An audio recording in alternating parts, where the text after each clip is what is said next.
Nora Shan died on a Tuesday. Not in fire. Not in glory.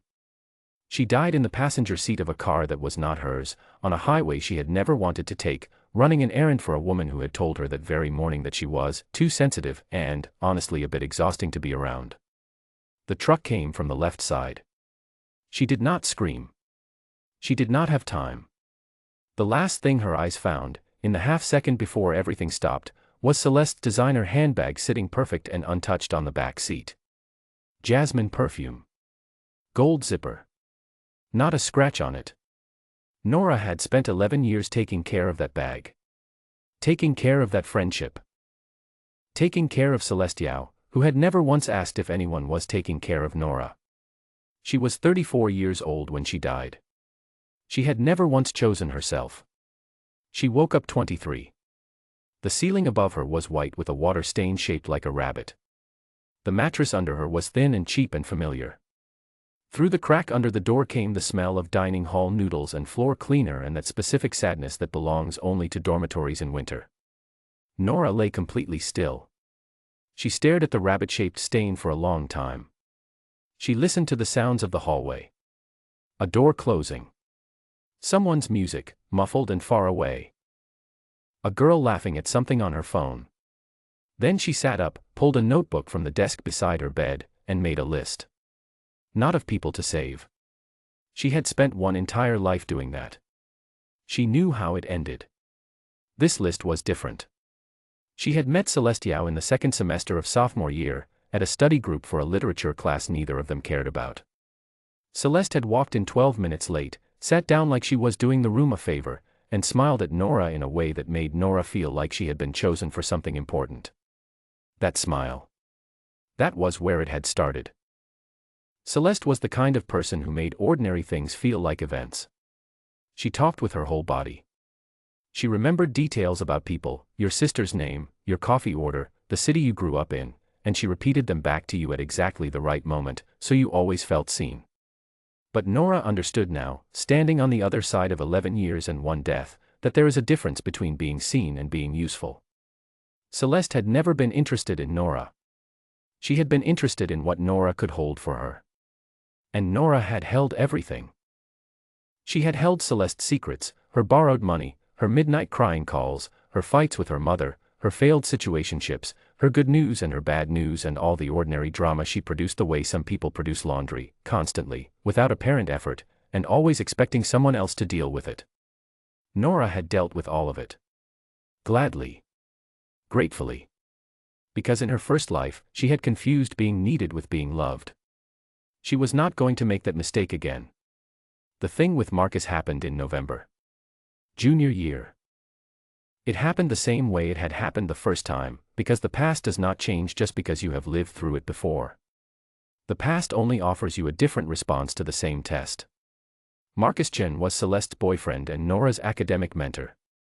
He was brilliant in the specific way that made people forgive him things they should not have forgiven. He had a smile that arrived slowly and eyes that paid very close, very careful attention, the kind of attention that felt like a compliment until it didn't. What he did to Nora during a study session on a Thursday evening in November was not something she had words for, the first time. She had borrowed language from other women's stories because her own vocabulary had no shape for it. She had carried it for weeks before telling anyone. The first time, she had told Celeste. She was not going to do that again. This time, she withdrew from Marcus's mentorship program with a polite and unremarkable email. She scheduled an appointment with the university's Title IX office and she said clearly and calmly, in a room with a counselor who took notes on a yellow legal pad, exactly what had happened. The counselor said her statement would be added to the file. Nora went home. She made tea. She sat at her desk and worked on her thesis. She told no one else. The secret lived inside her like a stone in still water. Heavy. Settled. Hers. Celeste called in December, voice soft the way it always got when she wanted something she hadn't figured out how to ask for yet. They talked for 40 minutes. Nora listened. She said the right amounts of nothing. She did not tell Celeste about Marcus. She did not tell Celeste about November. She was kind. She was warm. She was exactly as present as a person can be when they have already decided to leave. By January, Marcus had come back to Celeste. Same charm. Same slow smile. Same careful attention that felt like a compliment until it turned into something else. Without Nora's story to change the equation, Celeste walked straight back to him with both eyes open and both hands reaching. They were together by February. Nora found out the same way she had found out the first time. A tagged photo on social media. Celeste beaming. Marcus's arm around her shoulders. A New Year's party Nora had not been invited to, because by then Nora had already quietly, carefully, without drama or announcement, stopped showing up. Celeste texted around week 4 of Nora's absence. Then called. Then appeared at Nora's door one Sunday afternoon carrying flowers from the grocery store and an expression like a cat that has knocked something off a shelf and is now annoyed at the resulting mess. "Did I do something?" she asked. She sounded genuinely confused. That was the thing about Celeste, she was always genuinely confused, because she had never once had to track her own behavior and its effect on other people. Nora looked at her for a moment. She counted, silently, all the years she would have spent standing in this exact doorway apologizing for being hurt, in her first life. "No," she said. "Enjoy your spring." She closed the door. Not with anger. Not with performance. She closed it the way you close a book you have already finished, that you will not be reading again. Without Celeste filling every available space, Nora discovered she had a great deal of space. She used it. She finished her thesis on labor economics and she was not modest about it. It was good work.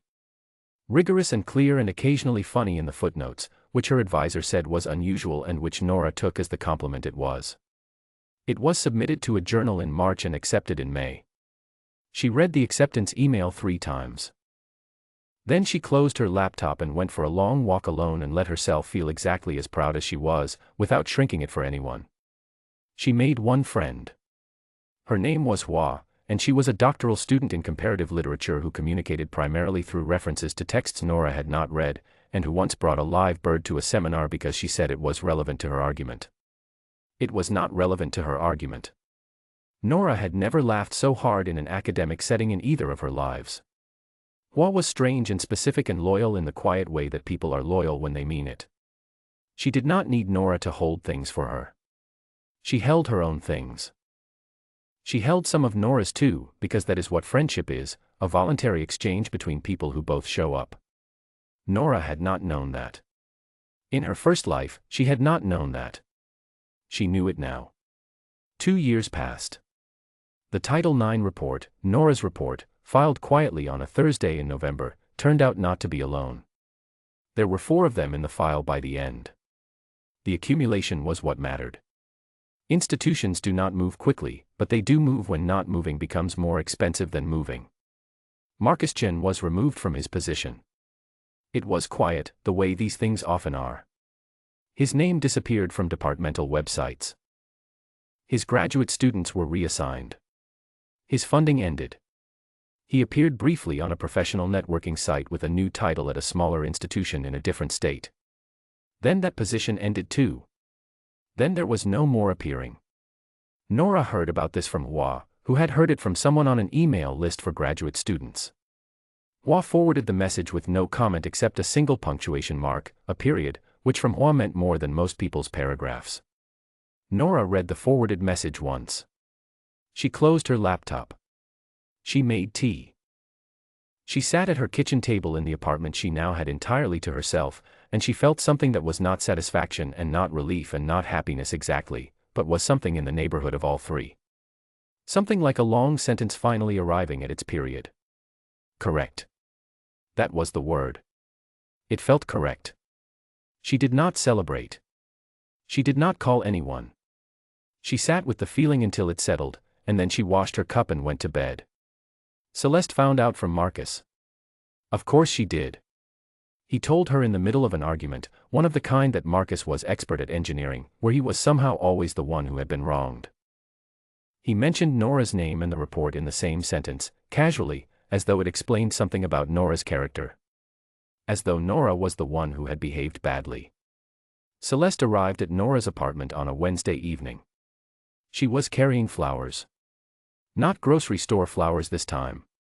These were expensive, the kind of flowers people buy when they know they have done something wrong and want the flowers to begin the apology before they have to. Nora recognized the species immediately. She had received them before, in her first life. Many times. They never meant what they were supposed to mean. She let Celeste in. She put the flowers in a glass of water because it was the reasonable thing to do with flowers. She made 2 cups of tea because her hands needed something to do. Celeste sat at the kitchen table and looked at Nora with an expression Nora had never seen on her face before. Not wounded. Not confused. Scared. Genuinely, quietly scared, the way people look when they realize something they cannot unfeel. "Why didn't you tell me?" she asked. Nora thought about the question honestly. She turned it over. She looked at it from different angles. Then she said, "I did." Celeste shook her head. "You never said anything." "Not once." "I would have remembered." "I know," Nora said. "Not in this version." Celeste did not understand what that meant. She looked at Nora the way people look at a sentence that makes grammatical sense but means nothing they can hold on to. "I'm trying to understand," she said. "I know," Nora said again. She picked up her cup. She drank her tea. She was not cold. She was not performing distance. She was simply not available. Not in the way she had always been available, open like a door that had never had a lock installed. The door had a lock now. What Celeste wanted, Nora could see clearly by the second cup of tea, was the thing she had always wanted from Nora. Absolution. The specific relief of being forgiven before the full weight of what she had done could land on her properly. She wanted Nora to say, "You didn't know, you couldn't have known, it isn't your fault, I should have been clearer, I'm sorry for disappearing." She wanted Nora to make her guilt smaller. She wanted to hand the guilt to Nora the way she had always handed everything to Nora, and to watch Nora carry it away so Celeste could breathe again. She wanted to be saved from what she had chosen. The tears came around the third cup. Real tears. Nora had spent enough years watching Celeste cry to know the difference between the kind that were for the room and the kind that were for herself. These were real. The remorse behind them was probably real too, in the way that remorse becomes real once it has a cost attached to it. "I didn't know what he was," Celeste said. "Not fully. And when you seemed okay, I thought." She stopped. She pressed her hands flat on the table. "I chose badly," she said. It came out like something she had been practicing. "I chose him over you and I chose badly and I've known it for years and I didn't know how to say it." Nora looked at her. The light coming through the kitchen window was the late afternoon kind, flat and honest, the light that shows everything at exactly the angle it is actually at. No softening. No shadows to hide in. "Celeste," she said. "Please," Celeste said. The word came out raw. "Please. You're my best friend. You have always been my best friend. I need you to forgive me." Nora set her cup down. She thought about the 11 years of her first life. She thought about running errands and midnight calls and borrowed money that was never returned and secrets that should have protected her but instead protected everyone else. She thought about the photograph on social media. She thought about a doorway in which she had always been the one apologizing. She thought about a Tuesday. A highway. A handbag that smelled like jasmine. A door that had never had a lock. "I know you need that," she said. Her voice was quiet. Not cruel. Not hard. Just honest, in the way that things are honest when you no longer have anything to protect. "I know that's true." She looked at Celeste across the table. She let herself look fully, at the scared eyes, at the flowers in the glass, at the hands pressed flat against the table like they were trying to hold something still. "I was your best friend," she said. "I was. For a very long time." Celeste looked at her. She heard the tense. She heard the distance in it. Her face shifted, not dramatically, just a small shift, like a room when one light goes out. "Was," she said. "Was," Nora said. Celeste left with the flowers still on the table. Nora stood at the kitchen window and watched the street rearrange itself into an ordinary evening. A woman walking a large, slow dog. A taxi pulling away from the curb. Two students from the university crossing at the light, arguing cheerfully about something, their voices rising and then swallowed by traffic. She was not happy the way stories tell you that you should be happy at the end of things. She was not light or free or triumphant. She was something quieter than all of that. Something that did not have a clean name in any language she spoke fluently. She was still here. That was the thing. In her first life, she had run out of here. She had given it away one errand at a time, one midnight call at a time, one silenced truth at a time, until there was nothing left of here and no one left to spend it on. This time she had kept it. The stone was still in her. The thing that had happened in November, the weight of it, that did not dissolve just because she had handled it differently, just because she had chosen herself this time. It stayed. Stones stay. But it was hers. No one else was carrying it for her, mishandling it, setting it down carelessly in rooms where it did not belong. It was hers, and she had learned to carry it in a way that did not break her spine. What texted at 7 o'clock? It said, * eating terrible ramen at the usual place. Come if you exist, *. Nora picked up her jacket from the chair by the door. She texted back, I exist. She locked her apartment behind her. She walked down the stairs and out into the evening, where the air was cold and the streetlights were just starting to come on, and nowhere in the world was anyone waiting for her to be smaller than she was. She walked toward the terrible ramen. She did not look back.